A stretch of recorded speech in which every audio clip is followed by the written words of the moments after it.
Once again good evening to all of you.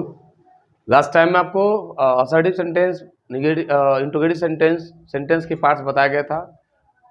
Today we will discuss about imperative sentence, और आज हम लोग imperative sentence यानी आदेशात्मक या आज्ञा सूचक वाक्य पे डिस्कस किया जाएगा। जो तीसरा टॉपिक है हमारा वो इंपरेटिव सेंटेंस।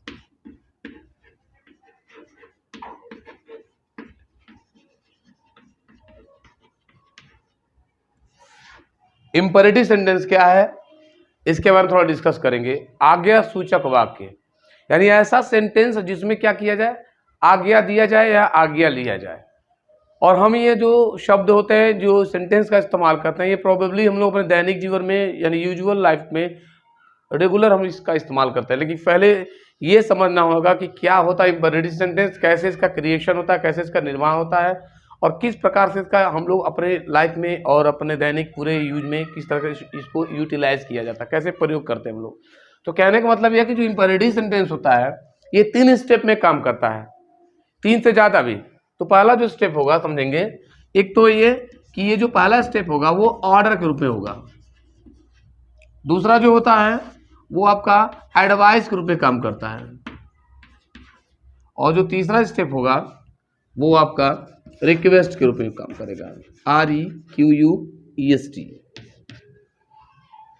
अब कहने का सीधा सीधा मतलब ये है कि अगर किसी वाक्य में और अगर हम देखते हैं कि अगर कोई चीज़ सेंटेंस में है और हम उसमें किसी को आदेश दे रहे हैं, आज्ञा दे रहे हैं, या किसी प्रकार का ऑर्डर कर रहे हैं, किसी को सलाह दे रहे हैं या निवेदन कर रहे हैं, ये सारे के फंडे हमेशा इंपरेटिव सेंटेंस के ही अंतर्गत आती है। जब भी हम जितना भी आपके फाइनाइट वर्ब हैं अगर उसका इस्तेमाल करते हैं, जैसे गो, कम, राइट, स्टैंड, ये जितने भी वर्ड है सब के सब कमांड करते हैं किस चीज को, यानी कमांडिंग भी कर सकते हैं या ऑर्डर भी कर सकते हैं। ये सारे के सारे जो वर्ड है ये कमांड भी करता है, एक तरह से आदेश करता है, निर्देश भी करता है। एज एग्जाम्पल और समझेंगे। यानी हमारे कहने का सीधा सीधा मतलब यह है कि जितने भी फाइनाइट वर्ब होते हैं, कोई भी अगर हम लिख देते हैं गो, तो सीधा सीधा मतलब ये ऐसा नहीं कि गो का मतलब केवल जाना ही हो गया, यह एक इंपरेटिव सेंटेंस के थ्रू आता है। क्योंकि इसके अंतर्गत एक बात और ध्यान रखेंगे कि जितने भी फाइनाइट वर्ब होते हैं उनके, यानी फाइनाइट वर्ब मतलब क्या कि इंपरेटिव सेंटेंस की जो शुरुआत होती है, हमेशा इंपरेटिव सेंटेंस की शुरुआत किसी न किसी फाइनाइट वर्ब से ही होती है। जी हाँ, अगर कोई वाक्य शुरू हो रहा है तो इसका मतलब है वो उसका जो स्टार्टिंग होगा, स्टार्टअप जो होगा वो लगभग मेन वर्ब से शुरुआत होती है। क्योंकि यह आदेशात्मक पहले ही ऑलरेडी आपको बताया जा चुका है कि इंपरेटिव जो सेंटेंस होता है वो हमेशा एडवाइस में होगा, रिक्वेस्ट में होगा, या फिर ऑर्डर या कमांड के रूप में इस्तेमाल किया जाता है। तो जब भी हम इन सभी चीज़ों का इस्तेमाल करते हैं वो हमेशा किसी न किसी सब्जेक्ट के थ्रू होता है और कोई ना कोई आदेशात्मक बात होती है। तो कहने का अर्थ है जो भी वर्ड हमने इस्तेमाल करेंगे, गो का जैसे गो, कम, हियर, मैंने जो भी बोला अभी, come here, go there, stand up, ये जितने भी शब्द के हैं, जितना भी हमने बोला है, ये सब के सब जो होंगे किसी न किसी वर्ड से इस्तेमाल किए जाएंगे, किसी न मेन वर्ब से इस्तेमाल किया जाएंगे। मेन वर्ब का मतलब ये है कि जो भी एक्शन वाले वर्ड होते हैं, किसी न किसी सब्जेक्ट के द्वारा जो भी एक्शन होते हैं, जो भी काम होते हैं। अब एक्शन वाले वर्ड जो इनको मेन वर्ब भी कहते हैं, फाइनाइट वर्ब भी कहते हैं। एज एग्जाम्पल, उठना, बैठना, खाना, पीना, रोना, धोना, सगना, जागना, जगाना, मारना, पीटना, धक्का देना, पटक देना, उठाकर, ये सारे के सारे जितने भी वर्ड होंगे ये सब के सब क्या होंगे, मेन वर्ब में ही आते हैं। आप ये भी कह सकते हैं खुजली करना, उंगली दिखाना, ठीक है, ये सारे के सारे वर्ड जो होंगे वो सब के सब फाइनाइट वर्ब के ही अंतर्गत आते हैं। लेकिन नॉर्मली अगर हम जब भी इसका इस्तेमाल करते हैं कि ऐसा नहीं रखना चाहिए कि आप जब भी इसको इस्तेमाल करोगे कम, गो, तो कहीं ना कहीं ऐसा लगता है कि सेंटेंस में कुछ ना कुछ अधूरा है। लेकिन बिल्कुल नहीं, आप जब भी इंपरेटिव सेंटेंस का इस्तेमाल करेंगे तो इन्हीं शब्दों के ही साथ इस्तेमाल करेंगे। लेकिन आपका सोचना भी बिल्कुल सही है, क्योंकि कोई भी सेंटेंस की जो शुरुआत होती है, अगर कह दिया जाए गो देयर मैंने कह दिया है, तो इसका मतलब ये सेंटेंस तो है लेकिन कहीं ना कहीं अधूरा है। अधूरा इसलिए है कि सर आप बता रहे हैं कि गो से शुरू है या भी है, आप वर्ब का भी इस्तेमाल कर दिए और जो कॉम्प्लीमेंट वगैरह मैंने इस्तेमाल किया वो भी इस्तेमाल कर, लेकिन इसमें ये पता नहीं चला कि मेरा सब्जेक्ट कहाँ है। तो आप ये समझेंगे ये सारे के सारे ऑर्डर या एडवाइस या रिक्वेस्ट इसमें हमेशा जो सब्जेक्ट का इस्तेमाल किया जाता है वह हेल्प, आपको मालूम होगा ना चाहिए कि सेकेंड पर्सन हमेशा यू का इस्तेमाल किया जाता है, लेकिन जो यू होता है वो हमेशा हाइड होता है। हाइड होता है, हाइड का मतलब ये है ये हमेशा छिपा होता है। छिपा होने का मतलब ये सेंटेंस हमेशा कहता है कि तुम हो या न हो, मैं तुम्हें हमेशा महसूस करता रहूंगा। अब कहने का मतलब सीधा सीधा फंडा है, अगर कोई गार्जियन घर पे नहीं होता है या कोई भी नहीं होते हैं, इसका मतलब वो आपके घर को छोड़कर गया नहीं है। दूसरी चीज, अगर कोई दुनिया में से अचानक चला भी जाता है तब भी आप ये नहीं कह सकते हैं कि वो दुनिया में नहीं है। यह महसूस किया जाता है कि वो है, मौजूद है, मेरे पास, मेरे अगल बगल, मेरे शरीर के अंदर, हर जगह वो विद्यमान है। जस्ट लाइक ए गॉड, ईश्वर हर जगह है लेकिन देख नहीं सकते आप, वह इनविजिबल है, अदृश्य है। वैसे ही जो हाइड होता है, यानी हाइड होता, कौन सा वर्ड होता है? यू, यानी जो सब्जेक्ट मेरा सेकेंड पर्सन यू होता है वह सेंटेंस में, इंपरेटिव सेंटेंस के वाक्यों में हमेशा हाइड होता है, छिपा होता है। केवल उसको इमेजिनेशन कर सकते हैं, केवल उसकी कल्पना कर सकते हैं, लेकिन डोंट राइट, लिख नहीं सकते। एज एग्जाम्पल देख सकते हैं, इसमें गो देयर एक सेंटेंस कंप्लीट है, सिट डाउन कह दिया जाएगा, सिट डाउन कह दिया जाएगा, give me your pen, speak the truth, speak the truth, may I come in, come in, जो भी है।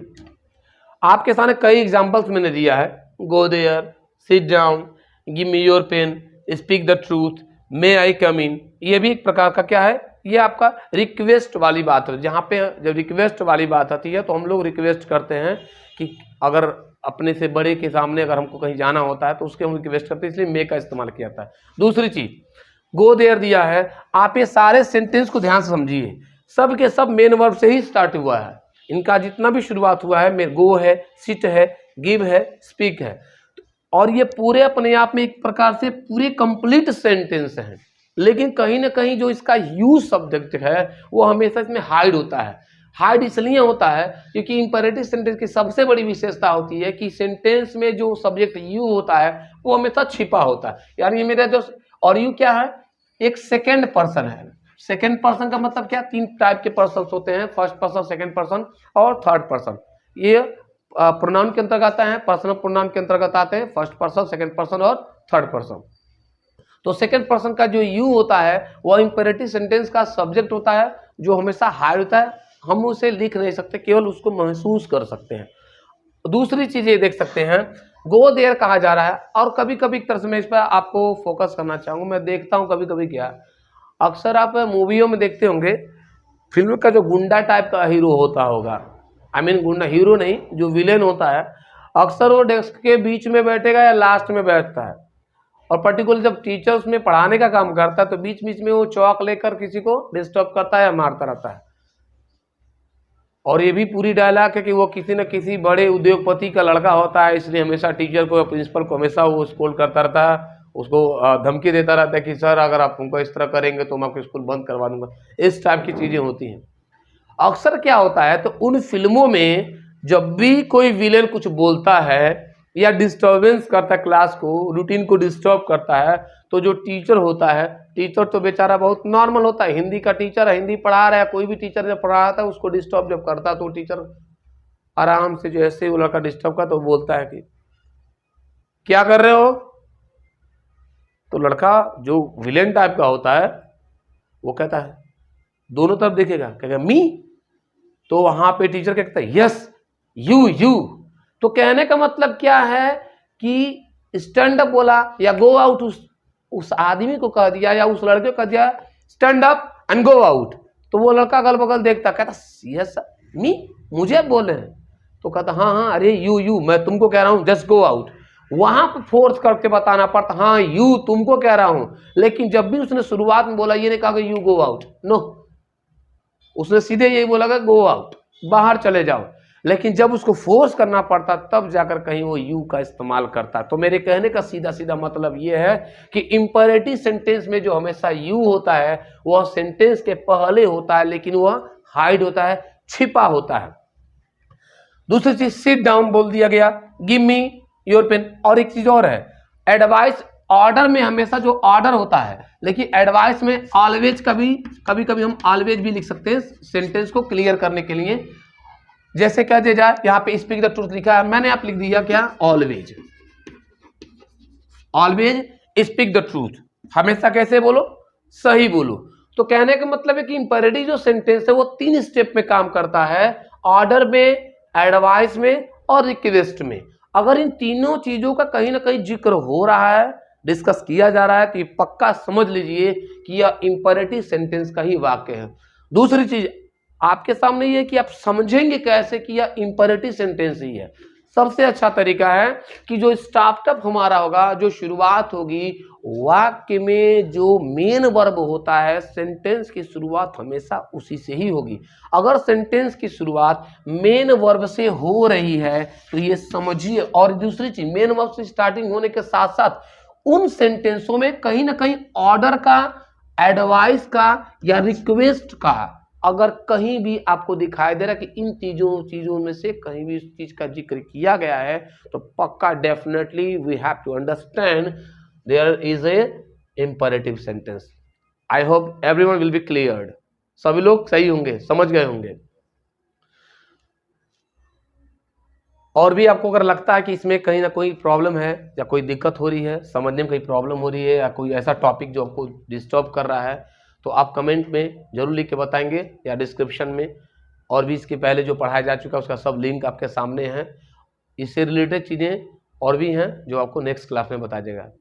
So have a good day all of you.